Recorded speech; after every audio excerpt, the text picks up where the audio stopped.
So we're cruising to our first waypoint and Seb is driving first. Now we have got pretty high expectations of this car. Very high. Like seeing the car at Geneva, talking to McLaren, and we just get the sense that this car is something special. The statistics alone is hypercar level.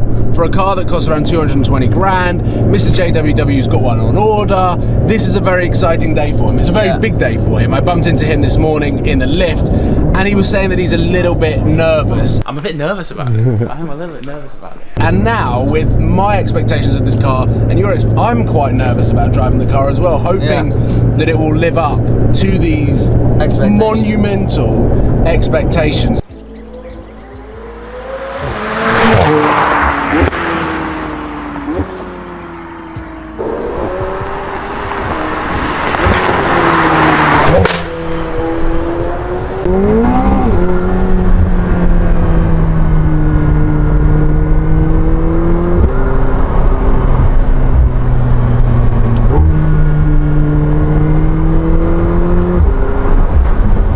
We have made it to the driver swap. So firstly, I experienced it from the passenger seat and I have to say, I was wowed by the speed and the performance as I was expecting, but as a passionate or emotional car, I didn't connect with the car because maybe I wasn't driving. So now, I'm gonna get behind the wheel of the car for the first time, try and understand the car and work out whether this car makes me smile and whether the McLaren 720S is everything that I imagined it to be.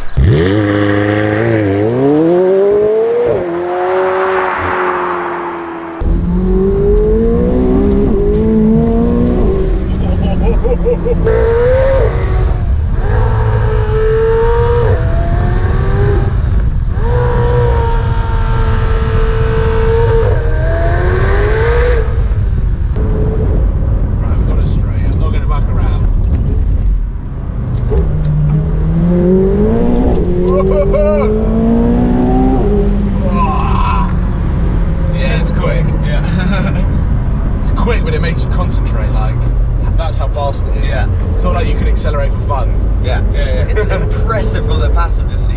It is fast. As I was expecting it to be fast. Yeah. And that's the one thing that I think screwed me on today. Your expectations are too high. We bumped into Red Crew. Red Crew, we've all just swapped around though, isn't it? It's a bit confusing. Yeah, James. Seb and James are traitors, essentially. So have you driven it now? Yeah, I've been driving it most of this morning. Oh, have you? Yeah, so James has taken over. We were doing some flybys and stuff, and then we're getting some GoPros on the car. And what are you thinking? You know what? I've had 45 minutes in the car. My biggest thing so far is it's too sedate. Yeah. I feel like they've tried to cover off too wide a bandwidth. Yeah. Because they wanted to make it a GT and they wanted to make it ballistically quick. So when we were driving out of Rome and on the motorway, I was like, I honestly could be in an 911 turbo. Then we get here, you put it in sport and track and you're like, it is mind-bendingly quick. Yeah. But I don't think that makes up for it. Yeah. I still need to bond with it. I think it's looking better and better by the second. Yeah. Because I wasn't convinced on the looks. I think it's looking better. I haven't gelled with it yet. Oh, here he is. How's it going? How are you feeling after your nervousness this morning? Like, oh. Yeah. Like, that's not ideal. This is why I was nervous, because I've set the bar's been set so high. That's what I said. I said my expectations. I think maybe that's it. So high. Have we all just had too high expectations? Yeah. Well, let me just say, it's really important to remember what this car is replacing. Yeah. Not what we're used to. Like, everyone's asking me, how's it going to compare against the LT? How's it going to compare against the LT? Don't compare it to the LT. It's not a car to compare against the LT. As a result, though, it is lacking the drama. Like, Yeah. is it too good? Yeah, that's what we said. It's too good. It's too good. It's too Yeah. complete.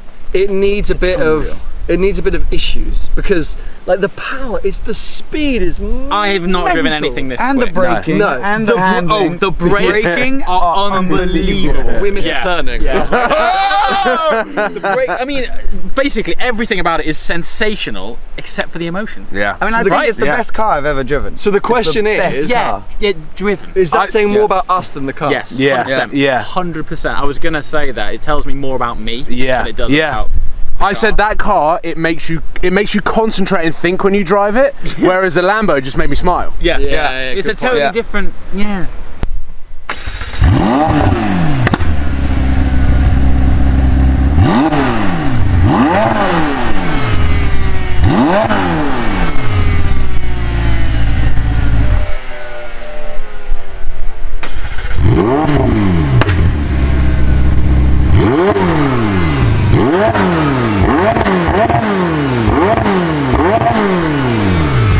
Right, so now it is my turn to drive.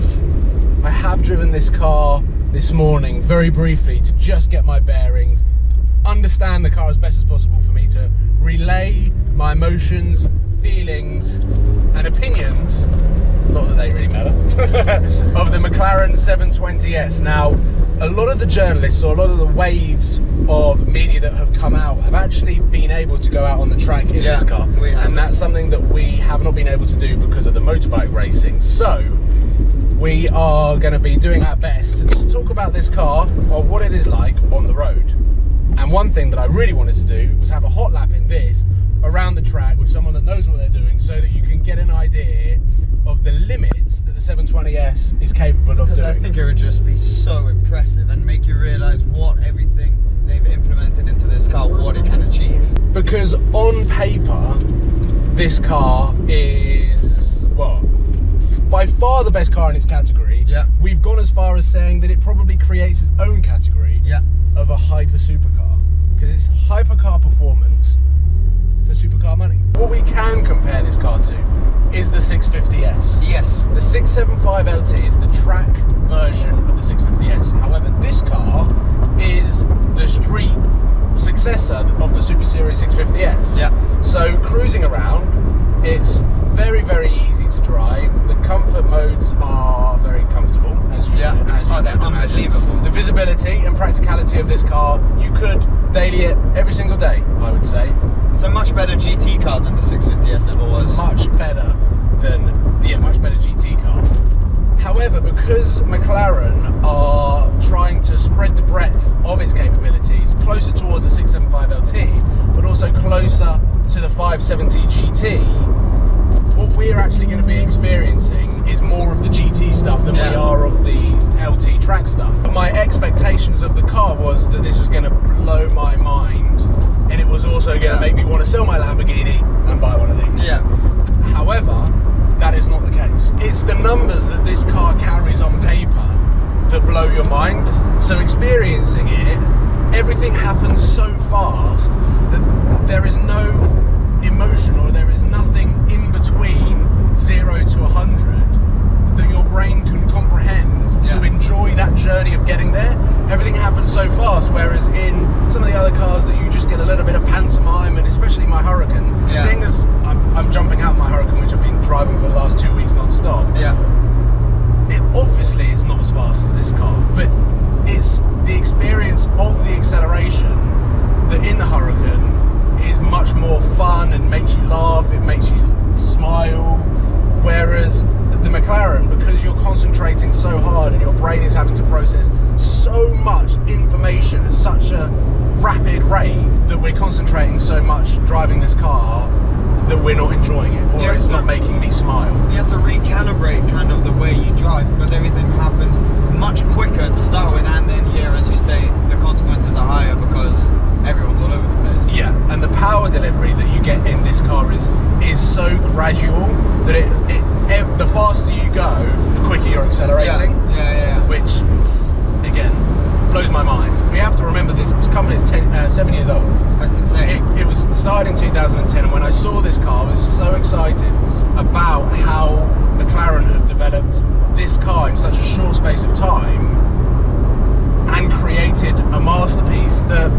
has its own class. Yeah, it has its own class.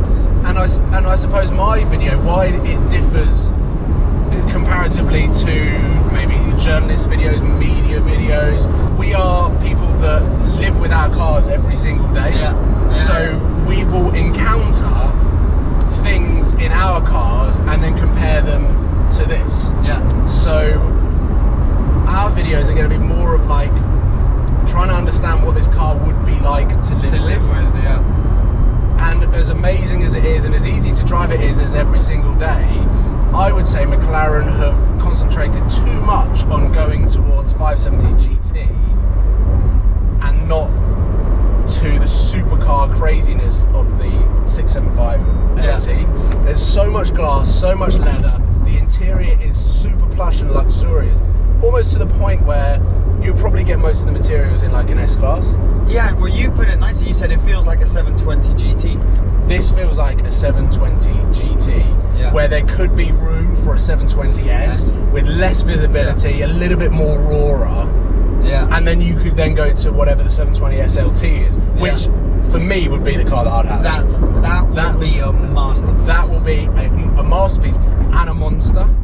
And I think we've discussed and agreed that if there was a 720 LT with aftermarket exhaust system, that's going to be where the car is. Because I was talking to James at lunch, and we were both discussing, because it's such a small part, and a lot of people will probably criticise what I'm about to say, but I mean, it's Supercars London, that's all I've ever talked about is exhaust systems. This with an exhaust system will transform the driving experience.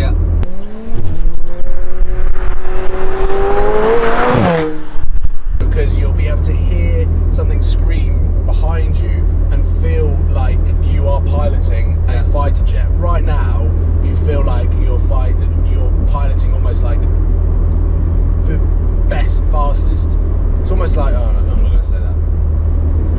It's like planting your foot down in a Tesla.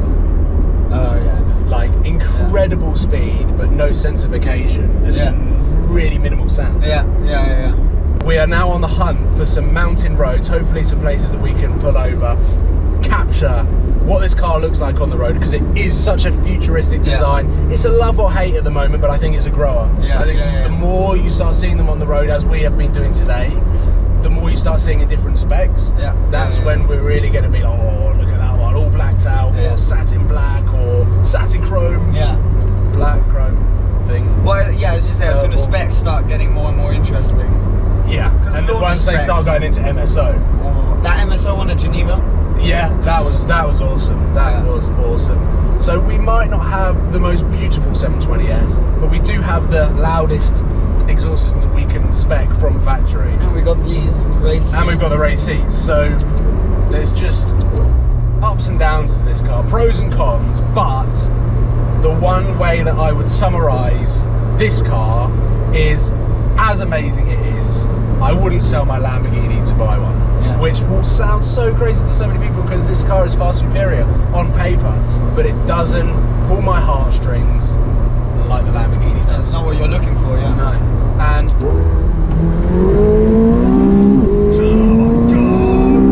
and then the brakes in the air. Brakes. The braking's almost more impressive than the acceleration. It's insane.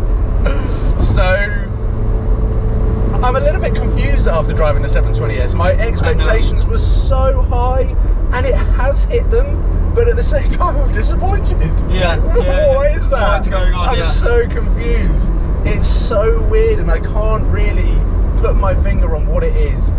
I would love to have more time with this car than just a day, because what we are experiencing is just a snippet of what this car is capable of doing. So what you're watching is just a snippet of what my overall opinion would be of the car if I was to have it for a week.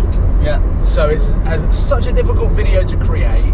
Hopefully you have enjoyed an insight into my brain as to what I think of the 720S, and I suppose ours collectively, and come on the journey of all four of us coming on a wicked press It's drive. been unbelievable. Seb has been filming a behind the scenes of what it's actually like to be invited on this, going further than just driving the car. Yeah. And now we're gonna swap, and we are now gonna try and film your review. Which I'm nervous about because it is very hard to sum up how we're feeling about this car without sounding like you're just complaining about it. Yeah. Because I don't want to go too long and speak too long about it, but we both respect this car so much and we'll agree that it's a fantastic car. I think it's a pioneering moment in the automotive world. Yeah, in the same kind of way as the Veyrod was when it came out.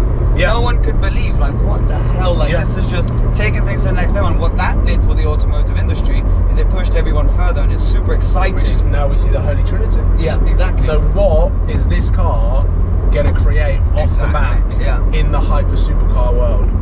Cảm ơn các bạn đã theo dõi. Các bạn hãy bấm like, comment và hãy bấm nút đăng ký để ủng hộ cho kênh mình nha.